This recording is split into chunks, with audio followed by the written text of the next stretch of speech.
When we moved from Australia to Canada, we got pregnant with our fourth child, and he was due on the 1st of October. And I was so excited. I was like, I'm gonna get my October baby. I'm gonna have 4 kids by 30. Like, all of the things that I thought would happen are gonna happen. It's perfect. Throughout the pregnancy, obviously you go to the hospital for different checkups and things like that. And I just went by myself because I'm like, fourth time round, like, Ben, you just keep doing work. I'm doing my checkup, I'll be back. And we were there for half an hour and she couldn't find a heartbeat. And she's like, okay, so I'm gonna book in an ultrasound for this afternoon, because sometimes the heartbeat just is hard to find, they could be hiding. And I was like, okay, great.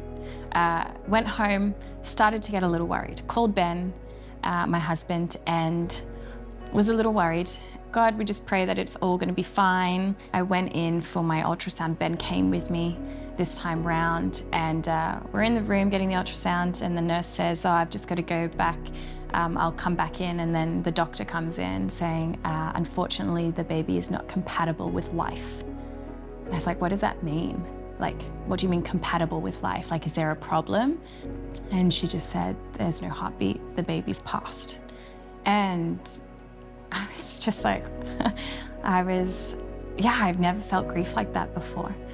We just wept, and we went home and we prayed, and we stayed up all night praying and believing for a miracle. Like, my faith was like, no, there's gonna be a miracle, there's gonna be a miracle. And no miracle came. I had to go into hospital to have surgery because he was too big. And so it was awful. Like, I took him home with me, and I remember seeing his little foot. And he wasn't whole, but I just remember seeing his foot and I'm being like, this was a life. My pastor from growing up, when he found out, he sent me an encouragement, and he sent me an encouragement found in the book of Job. At the beginning of the book of Job, we see the list of things that Job has. He has this amount of cattle, this amount of children, this amount of things. And through the story of Job, what we see is his whole life is his children die, his cattle go, his house crumbles, and he's left with nothing. This is the story. The story of Job is one of tragedy.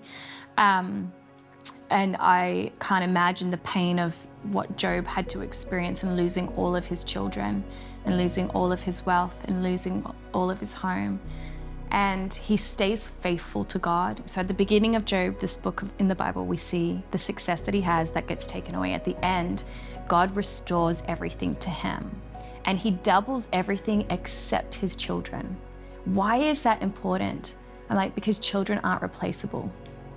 And I hung on to that. I'm like, wow, like, my son isn't a number. Like, someone asked me, so are you gonna try again and get the 4 for 30? And I'm like, I have the 4 for 30. I've got 4 kids at the age of 30. And it was just a simple acknowledgement, Job's children weren't doubled. He had more children, but they weren't doubled like his livestock were, because his children were with the Lord. They're not replaceable.